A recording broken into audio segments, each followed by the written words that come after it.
আসসালামু আলাইকুম প্রিয় ষষ্ঠ শ্রেণীর শিক্ষার্থী বন্ধুগণ। এখন আমি তোমাদের 1.4 অনুশীলনের 3 নম্বর যে অঙ্কটি আছে এটি সমাধান করব। 3 নম্বর অঙ্কে বলা আছে নিচের ভগ্নাংশগুলোকে মানের ঊর্ধ্বক্রম অনুসারে সাজাও। তো এখন আমরা অঙ্কটি দেখে নিই। তার আগে আমরা অর্ধক্রম জিনিসটা আমাদের জানতে হবে। এখানে একটা কথা বলা আছে যে ঊর্ধ্বক্রম, আর একটা কথা বলা ছিল যে অর্ধক্রম। আচ্ছা, এইখানে দুইটা শব্দ দেওয়া আছে, একটা হচ্ছে ঊর্ধ্বক্রম আর একটা হচ্ছে অর্ধক্রম। তো ঊর্ধ্বক্রম মানে হচ্ছে ছোট থেকে বড়, আর অর্ধক্রম মানে হচ্ছে বড় থেকে ছোট। তো এই জিনিসটা আমাদের অবশ্যই জানতে হবে যে কোনটার মানে কি। যখন ঊর্ধ্বক্রম বলবে তখন আমরা জানবো যে ছোট থেকে বড় আকারে সাজাতে হবে, আর যখন অর্ধক্রম বলবে তখন বড় থেকে ছোট আকারে লিখতে হবে। এই জিনিসটা ভুল করা যাবে না।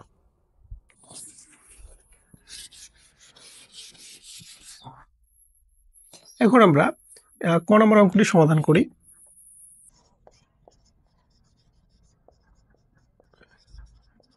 সমাধান। এখন ক নম্বর অঙ্কে কি বলা আছে যে 6/7, 7/9, 16/21, 50/63। তো এই অঙ্কে আমাদের কি করতে হবে, মানের অর্ধক্রম অর্থাৎ ছোট থেকে বড় আকারে সাজাতে হবে। তো আমরা চাইলেই কিন্তু বলতে পারবো না যে কোন অঙ্কটা বড় কোন মানটা ছোট। একভাবে করতে পারবো, সেটা হচ্ছে যে আমরা যদি ক্যালকুলেটরের মানগুলো বসাই, যে 6/7 করি তাহলে আমরা একটা মান পাবো, 7/9 করি তাহলেও মান পাবো। তখন কিন্তু আমরা দেখে বুঝতে পারবো কিন্তু কোনটা ছোট কোনটা বড়। কিন্তু আসলে আমাদের এইভাবে করলে তো আমাদের পরীক্ষক যিনি আছে বা নিরীক্ষক কিন্তু নম্বর দেবে না। তো এই অঙ্কগুলো আমরা ওইভাবে কিন্তু নৈমিত্তিকের জন্য করতে পারি। তাহলে আমরা যদি পরীক্ষকের জন্য বা 2 নাম্বার বা 4 নাম্বারের জন্য অঙ্কগুলো সমাধান করতে চাই, সেক্ষেত্রে আমরা কি করব, যে আমাদের হর যেগুলো আছে এই হরগুলোর আমরা লসাগু নির্ণয় করব। প্রথম কাজ কি হবে, যে হরগুলো কি আছে, হর আছে 7, আছে 9, আছে 21 ও কত 63 এর লসাগু। তাহলে ছোট বড় নির্ণয় করার জন্য প্রথমে আমাদের কি করতে হবে, প্রত্যেকটা ভগ্নাংশকে সমহর বিশিষ্ট ভগ্নাংশে পরিণত করতে হবে। প্রথম কাজ কি করব, সমহর বিশিষ্ট ভগ্নাংশে রূপান্তর করতে হবে। তো সমহর বিশিষ্ট ভগ্নাংশে রূপান্তর করার জন্য আমাদের এই হরগুলোর লসাগু নির্ণয় করতে হবে। তাহলে 7, 9, 21 ও 63 এর লসাগু কত হবে, 63 হবে। তোমরা চাইলে আলাদা করে লসাগু করে নিতে পারো যদি তোমরা দেখতে চাও সেক্ষেত্রে। আচ্ছা, আমি তোমাদের একটু দেখাই। 7, 9, 21, 63। তো প্রথমে আমরা কি করতে পারি, 7 দিয়ে ভাগ দিই। 7 দিলে 1, 9 মধ্যে যায় না, 3 7 21, 3 9 7 9 63। তারপর আমরা কি দিতে পারি, 3 দ্বারা যদি দেই, 3 3 9, 1, 3 3 9। আবার যদি 3 দিয়ে দেই, 1 1 1 1, তাহলে 3 3 9, 7 9 63। তাহলে এই গুণফল কত আসে, 63। তাহলে আমরা লসাগু কত পেলাম, 63। এখন আমাদের কি কাজ হবে, আমরা 2 নম্বরের মতো প্রথমে আমরা সমহর বিশিষ্ট করে নিব। সমহর বিশিষ্ট করতে গেলে প্রথমে কি করব, আমরা একটা একটা করে ভগ্নাংশ নিব। প্রথম ভগ্নাংশ হচ্ছে 7, 6/7। এখন কি করব, এই যে 7 যে আছে এই 7 হচ্ছে এই 6/7 ভগ্নাংশের হচ্ছে হর। এই হরকে আমরা 63 দ্বারা ভাগ করব। তাহলে 63কে 7 দ্বারা ভাগ করলে কত হয়, 9 হয়। এখন এই 9টা আমরা উভয় পাশে বা হরে লবে গুণ করে দিব। তাহলে 6 নং কত হয়, 63, 6 নং 54, আর 7 নং 63। তাহলে একটা ভগ্নাংশের কাজ শেষ। একইভাবে বাকি ভগ্নাংশগুলোরও কাজ করে নিই। এখন 9 দ্বারা 63কে ভাগ করলে কত হয়, 7 নং 63। তাহলে উভয় পাশে 7 দ্বারা গুণ করে দিব। 7 7 49, আর নিচে আসবে 63। একইভাবে এরপরে কি আছে, 16 ভাগ, অতএব 16/21। এখন 21 দ্বারা 63কে ভাগ করলে কত হয়, 3 21 63। তাহলে কি হবে, 3 দ্বারা গুণ হবে। 3 ষোলং কত, 3 ষোলং 48, আর 3 21 কত, 63। আরেকটি কত আছে যে 50/63। অতএব 50/63 সমান কি লিখতে পারি, 63কে 63 দ্বারা ভাগ করলে কত হয়, 1 হয়। এই জন্য আমরা 1 দ্বারা গুণ করব। উপরে হবে 50, নিচে হবে 63। তাহলে আমরা কি করে নিলাম, প্রথমে সমহর বিশিষ্ট করে নিলাম। এখন সমহর বিশিষ্ট করে নেওয়ার পর আমাদের একটা কি ছিল, নিয়ম ছিল। নিয়মটা ছিল এরকম যে যদি ভগ্নাংশগুলোর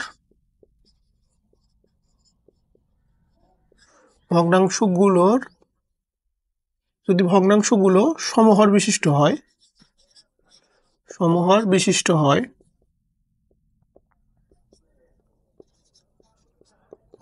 তবে যার লব বড়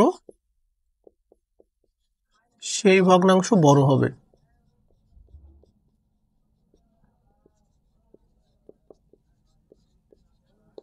তাহলে আমাদের একটা নিয়ম ছিল, নিয়মটা কি, যদি ভগ্নাংশগুলো সমহর বিশিষ্ট হয় তবে যার লব বড় সেই ভগ্নাংশটি বড় হবে।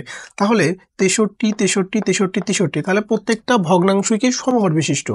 এখন বাকি অংশে বলা আছে যার লব বড়, তাহলে এইখানে যার লব বড় সেই সংখ্যাগুলো কি হবে, সেই ভগ্নাংশটি বড় হবে। তাহলে সুতরাং আমরা লিখতে পারি, সুতরাং এখানে সব থেকে বড় লব কোনটা, 50, 49, 54, 49, 48, তাহলে 54 সব থেকে বড়, তাহলে 54 বড়। তারপর আমরা লিখতে পারি কি, তারপরে কত, তারপরে আছে হচ্ছে 50, তারপরে লিখতে পারি কত, 49, 48। এখন আমরা কি লিখলাম, এটার মানে হচ্ছে যে আমরা লিখলাম কি, যেগুলো বড় সেই মানটা আগে লিখলাম। সব থেকে বড় কি 54, তার ছোট 50, তার ছোট 49, তার ছোট 48। এখন সেই অনুসারে আমরা কি লিখতে পারি, ভগ্নাংশগুলোও লিখতে পারি। তাহলে এখানে 54 কোনটা, এইটা 54, 63। তারপর 50, 50 কোনটা, এটা 50 ভাগ 63। 49 কোথায়, 49, 49 ভাগ 63, 48 ভাগ 63। এখন প্রশ্নে বলা আছে যে ঊর্ধ্বক্রম মানে কি, ছোট থেকে বড় আকারে সাজাইতে হবে, কিন্তু এখানে আমরা কি লিখলাম যে বড় থেকে ছোট আকারে হয়ে গেছে। তো এখন আমরা লিখতে পারবো যে নির্ণীয় ক্রম কি হবে, ছোট কোনটা, 48 ভাগ 63। তারপর আমাদের কি, যখন ছোট থেকে বড় করব তখন চিহ্ন চেঞ্জ হয়ে যাবে, এই চিহ্নকে বলে ছোট চিহ্ন। 48 ভাগ 63, তারপর 49 ভাগ 63, তারপরে হচ্ছে 50 ভাগ 63, তারপরে হচ্ছে 54 ভাগ 63। ওকে, তো একইভাবে আমরা কি খ নাম্বারটাও সেম ভাবে আমরা সমাধান করতে পারি। তো চলো আমরা খ নাম্বারটা দেখে নিই। আমাদের প্রথম কাজ হচ্ছে যে এই তো 72, 36, 60 ও 24 এর লসাগু। তাহলে এই যে লসাগু কত হবে, আমরা যদি এখানে একটু দেখে নেই, এটা তোমরা রাফে করবা। 60 আর হচ্ছে 24, প্রথমে 2 দ্বারা করলে 36 দুগুণে 72, 18 দুগুণে 36, আর 30 দুগুণে 60, 12 দুগুণে 24, আবার 2 দ্বারা দিব। 2 দ্বারা দিলে হচ্ছে 18 দুগুণে 36, 9 দুগুণে 18, 15 দুগুণে 30, 6 দুগুণে 12। এবার আবার দিব 2 দ্বারা, 9 দুগুণে 18, 9, 15, 3 দুগুণে 6। এবার 3 দিয়ে দিব, 3 তিরিকে 9, 3 তিরিকে 9, 3 5 15, 1, 3 দিয়ে দিলে 1, 1, 5।